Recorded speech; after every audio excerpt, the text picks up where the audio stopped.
नमस्कार दोस्तों, welcome you to GK tricks.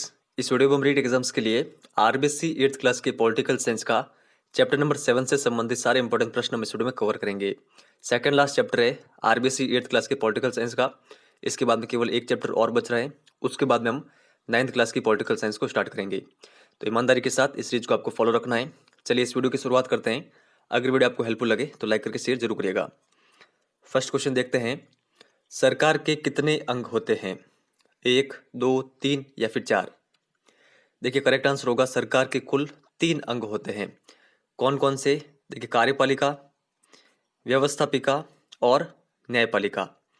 तो ये आपको ध्यान में रखना है। नेक्स्ट आगे चलते हैं। ग्राम न्यायालय की स्थापना किस एक्ट के तहत हुई? ग्राम न्यायालय एक्ट 2008, ग्राम न्यायालय एक्ट 2009, ग्राम न्यायालय एक्ट 2010 या फिर ग्राम न्यायालय एक्ट 2011। देखिए करेक्ट आंसर होगा ग्राम न्यायालय की स्थापना हुई थी ग्राम न्यायालय एक्ट 2008 के तहत।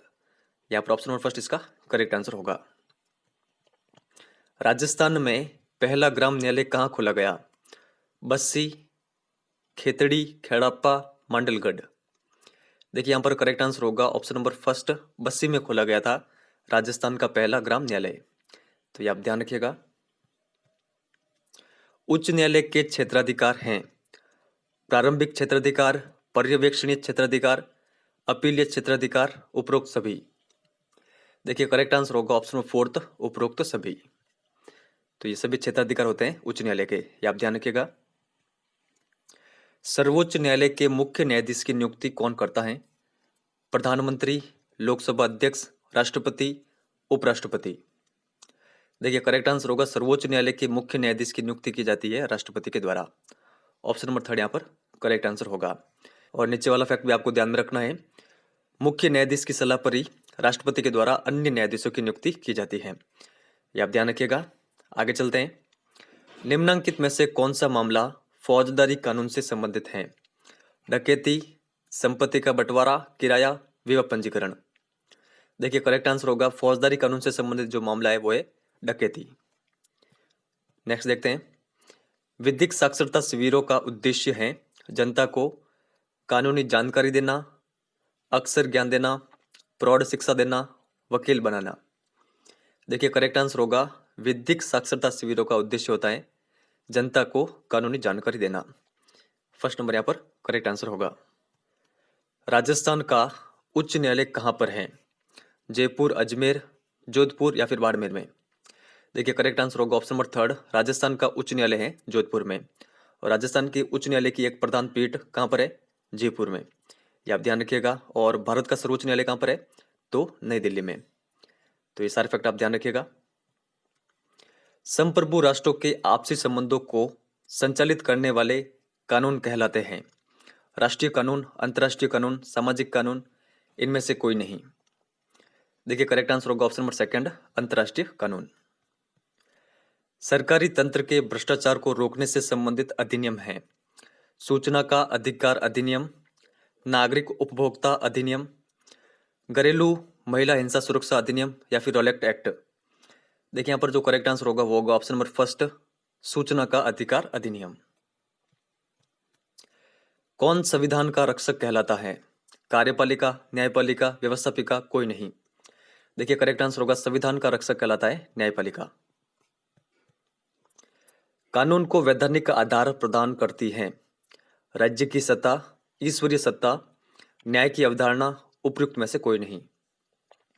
देखिए करेक्ट आंसर होगा ऑप्शन नंबर फर्स्ट, राज्य की सत्ता। निम्न में से कौन सा कानून स्त्रियों के संरक्षण व उनकी सामाजिक सुरक्षा से संबंधित नहीं है? घरेलू हिंसा से सुरक्षा, पैतृक संपत्ति में पुत्री का हिस्सा, कन्या भ्रूण हत्या पर प्रतिबंध या फिर सूचना का अधिकार अधिनियम। देखिए यहाँ पर करेक्ट आंसर होगा ऑप्शन नंबर फोर्थ, सूचना का अधिकार अधिनियम। ये स्त्रियों के संरक्षण व उनके सामाजिक सुरक्षा से संबंधित नहीं है। स्तंभ अ को स्तंभ ब से सुमेलित करें। तो यहाँ पर आपको वीडियो को पॉज करना है, इसका जो भी आपको सही आंसर लगता हो वो आप कमेंट सेक्शन में लिख के बता सकते हैं। तो मैं आपको इसका सही आंसर बता देता हूँ। देखिए लोक अदालत इसके अंतर्गत आएगा ऑप्शन नंबर बी, समझाइश और राजीनामा। फास्ट ट्रैक अदालत इसके अंतर्गत आएगा मुकदमों की शीघ्र कार्रवाई। जनहित याचिका के अंतर्गत आएगा।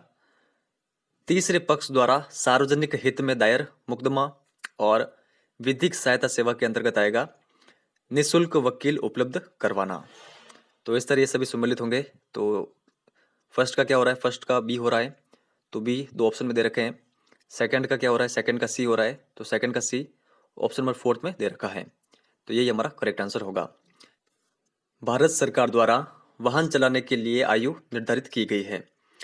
तो न्यूनतम आयु है, यहाँ पर ध्यान रखिएगा आप, यहाँ पर न्यूनतम आएगा 16 वर्ष, 18 वर्ष, 20 वर्ष या फिर 21 वर्ष। देखिए न्यूनतम आयु है वाहन चलाने के लिए 18 वर्ष। अवयस्क द्वारा कोई दुर्घटना करने पर भारतीय दंड संहिता की किस धारा के तहत मुकदमा दर्ज होता है? धारा 304, 337, धारा 310, 330, धारा 308, 335 या फिर धारा 303, 333। देखिए यहाँ पर करेक्ट आंसर होगा ऑप्शन नंबर फर्स्ट, धारा 304, 337 के तहत। तो ये आप ध्यान रखिएगा। अपीलीय क्षेत्राधिकार से संबंधित मामले हैं संवैधानिक मामले, दीवानी मामले, फौजदारी मामले या फिर उपयुक्त सभी। देखिए करेक्ट आंसर होगा उपयुक्त सभी। जमीन जायदाद, विवाह, तलाक, चीजों की खरीदारी आदि मामलों से संबंधित हैं। संवैधानिक मामले, दीवानी मामले, फौजदारी मामले, कोई नहीं। देखिए करेक्ट आंसर होगा ऑप्शन नंबर सेकंड, दीवानी मामले। ये आप ध्यान रखिएगा। दीवानी मामले कौन कौन से हैं, यहाँ पर ये दे रखे सभी। सर्वोच्च न्यायालय का क्षेत्राधिकार है नागरिकों के मूल अधिकार संबंधी विवाद, केंद्र एवं राज्य सरकार के मध्य के मामले या फिर उपयुक्त सभी। देखिए करेक्ट आंसर होगा सर्वोच्च न्यायालय के क्षेत्राधिकार में ये सभी विवाद आते हैं। तो करेक्ट आंसर होगा उपयुक्त सभी। किसको संविधान की व्याख्या करने का अधिकार है? राष्ट्रपति को, सर्वोच्च न्यायालय को, संसद को, प्रधानमंत्री को। देखिए करेक्ट आंसर होगा संविधान की व्याख्या करने का अधिकार है सर्वोच्च न्यायालय को। यहाँ पर ऑप्शन नंबर सेकंड इसका करेक्ट आंसर होगा। इसके अलावा सर्वोच्च न्यायालय के संबंध में एक फैक्ट आपको ये भी ध्यान में रखना है, यह देश के समस्त न्यायालयों से ऊपर है, इसीलिए यह अंतिम अपीलीय न्यायालय है। तो ये फैक्ट भी आपको ध्यान में रखना है। आगे चलते हैं। सर्वोच्च न्यायालय का न्यायाधीश बनने के लिए कौन सी योग्यता आवश्यक नहीं है? वह भारत का नागरिक हो, उच्च न्यायालय में लगातार 5 वर्ष तक न्यायाधीश का कार्य कर चुका हो, उच्च न्यायालय में लगातार 10 वर्ष तक वकालत कर चुका हो, राष्ट्रपति की राय में प्रसिद्ध कानून विज्ञ हो या फिर कोई नहीं। देखिए यहाँ पर करेक्ट आंसर होगा जितनी भी ये योग्यता दे रखी है ये सभी आवश्यक हैं सर्वोच्च न्यायालय के न्यायाधीश बनने के लिए। तो करेक्ट आंसर क्या होगा? कोई नहीं। यहाँ पर ये पूछ रहे हैं कि कौन सी आवश्यक नहीं है, तो कोई नहीं। देखिए यहाँ पर जो ये ऑप्शन नंबर सेकंड और थर्ड है ये ऑप्शनल है। अगर कोई जो भी न्यायाधीश है वो ऊपर वाली योग्यता पूरी कर ले तो उसको नीचे वाली योग्यता पूरी करने की कोई आवश्यकता नहीं है। अगर वो नीचे वाली योग्यता पूरी करता हो तो ऊपर वाली अगर योग्यता पूरी ना करे तो भी वो न्यायाधीश बन सकता है। सर्वोच्च न्यायालय के न्यायाधीश किस वर्ष की आयु तक अपने पद पर रह सकते हैं? 60 वर्ष, 65 वर्ष, 70 वर्ष या फिर 62 वर्ष। देखिए करेक्ट आंसर होगा ऑप्शन नंबर सेकंड, 65 वर्ष तक। ये आपको ध्यान में रखना है। और नीचे वाला फैक्ट भी आपको ध्यान में रखना है कि जो सर्वोच्च न्यायालय के न्यायाधीश होते हैं उनको वेतन कहां से प्राप्त होता है? भारत की संचित निधि से। उच्च न्यायालय के मुख्य न्यायाधीश की नियुक्ति कौन करता है? राष्ट्रपति, सर्वोच्च न्यायालय का मुख्य न्यायाधीश, राज्यपाल या फिर मुख्यमंत्री। देखिए करेक्ट आंसर होगा उच्च न्यायालय के मुख्य न्यायाधीश की नियुक्ति की जाती है राज्यपाल के द्वारा। और राज्यपाल को कौन परामर्श देता है? तो सर्वोच्च न्यायालय का मुख्य न्यायाधीश। तो ये आपको ध्यान रखना है। इसके अलावा नीचे वाला फैक्ट भी आप ध्यान रखिएगा। उच्च न्यायालय के न्यायाधीश 62 वर्ष की आयु तक अपने पद पर बने रहते हैं। तो ये आप ध्यान रखिएगा। उच्च न्यायालय के न्यायाधीश बनने की आवश्यक योग्यता है वह भारत का नागरिक हो, भारत के किसी राज्य में कम से कम 10 वर्ष तक किसी न्यायिक पद पर रहा हो, उच्च न्यायालय में लगातार 10 वर्ष या इससे अधिक समय तक वकालत की हो या फिर सभी। देखिए करेक्ट आंसर होगा उच्च न्यायालय के न्यायाधीश बनने के लिए ये सभी योग्यताएं होनी चाहिए। तो सभी हमारा करेक्ट आंसर होगा। और जो सेकंड और थर्ड नंबर पर है ये ऑप्शनल है।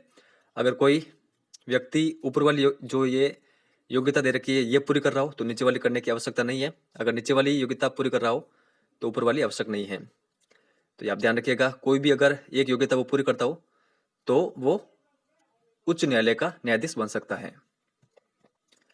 ग्राम न्यायालयों में न्यायिक अधिकारियों की नियुक्ति किसके परामर्श से की जाती है? राज्यपाल, राष्ट्रपति, उच्च न्यायालय या फिर मुख्यमंत्री?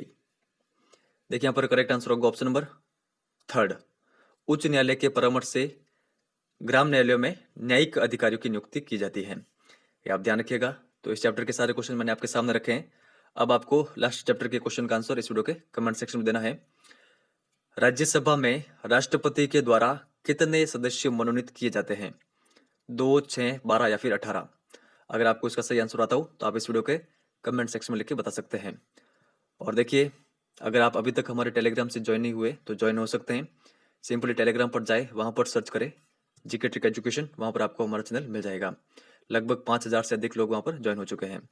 और आप में से जो भी नए स्टूडेंट है जिन्होंने हमारी जो पुरानी सीरीज थी जैसे कि NCERT Rajasthan GK, RBSC geography, history, psychology, उन सीरीज की वीडियोस नहीं देखे हैं तो मैंने इन सभी की अलग से प्लेलिस्ट बना रखी है। प्लेलिस्ट को विजिट करके आप इन वीडियोस को देख सकते हैं। तो इस वीडियो में इतना ही है। वीडियो हेल्पफुल लगा हो तो लाइक शेयर जरूर करना। धन्यवाद।